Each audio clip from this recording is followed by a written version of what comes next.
les complotistes! Première théorie! N'avez-vous pas remarqué le manque inquiétant de voyelles dans les produits Ikea?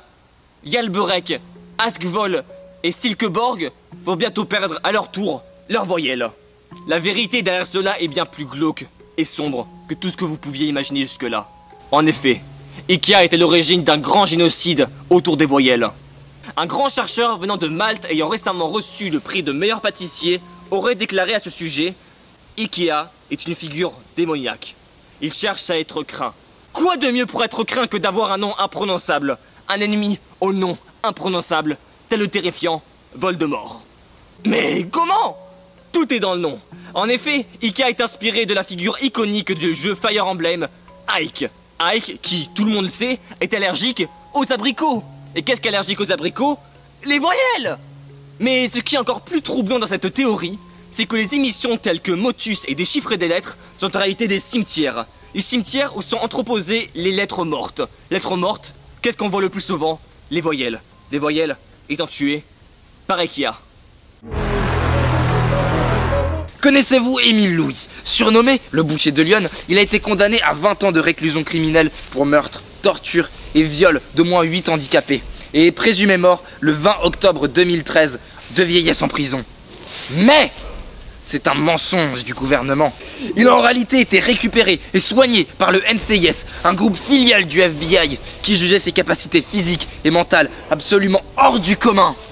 Entraîné et modifié génétiquement pendant 2 ans au Groenland, il est maintenant une arme secrète gouvernementale. Des témoins auraient signalé sa présence lors de la guerre en Syrie, où il aurait à lui seul, à bord de son véhicule top moderne, le bus magique, réduit au silence une base entière de terroristes. Un témoin, Jean-Luc Accablé, aurait même déclaré « Je ne dirai rien ».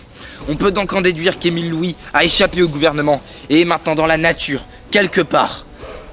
Une telle arme pourrait être un danger énorme pour l'humanité. Alors, faites attention et gare au bus magique. Les plantes communiquent! Comment ça? Vous ne les entendez pas? Est-ce que c'est parce qu'elles communiquent de manière différente que les animaux ou les êtres humains? Eh bien non. Les plantes parlent allemand. En effet! Avez-vous déjà compris les plantes? Eh bien non. C'est parce qu'elles parlent allemand. Et celle à l'allemand comprend l'allemand. C'est un complot organisé par Angela Merkel pour pouvoir communiquer avec la nature et récolter des informations top secrètes telles que la recette d'un mousse prune au chocolat. Mais évidemment, cette théorie n'est pas sans fondement. Nous avons justement des éléments qui nous donnent raison. Quelques Allemands maladroits tels que les Dioudis ont trahi leur secret en communiquant avec la nature dans leurs clips. Par ailleurs, si on suit cette théorie, cela expliquerait que Pocahontas est allemande, parce qu'elle communique avec la nature. Bah, c'est pertinent! Des exemples prouvant cette théorie, on en a à la pelle. Hambourg possède un hôpital spécialisé pour les hommes en état végétatif, tels que les hommes légumes, les hommes troncs. Parce que seuls les Allemands peuvent communiquer avec eux. On a du coup prouvé par A plus B que les plantes parlent allemand! Cette théorie, évoquée récemment lors d'une conférence scientifique au congrès de Malibu, a fait grand bruit dans les plus hautes sphères. En effet, Hubert Reeves et Stephen Hawking, les deux célèbres savants, ont travaillé sur ce projet depuis plus de 20 ans.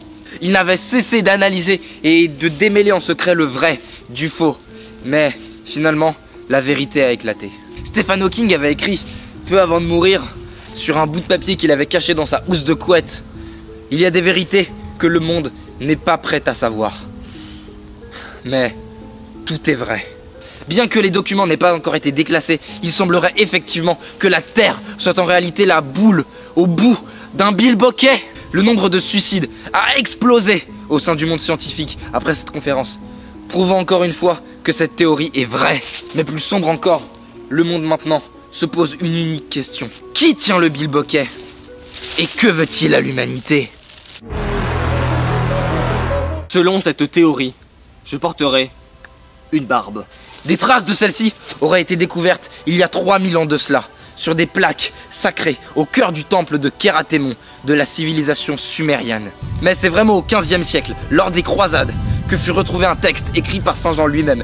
Il décrivait avec précision ces poils de couleur vive, à la fois lisses et hirsutes, doux et amers. Plus tard, des analyses scientifiques poussées ont prouvé que ma barbe existe bel et bien.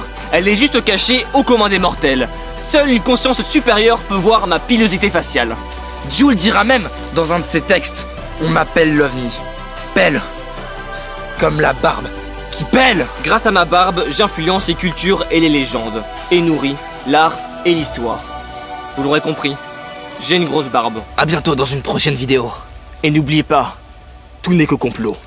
Well, the years start coming and they don't stop coming. Fed to the rules and I hit the ground running. Didn't make sense not to live for fun. Your brain gets smart but your head gets dumb. So much to do, so much to see. So what's wrong with taking the back streets? You'll never know if you don't go. You'll never shine if you don't glow.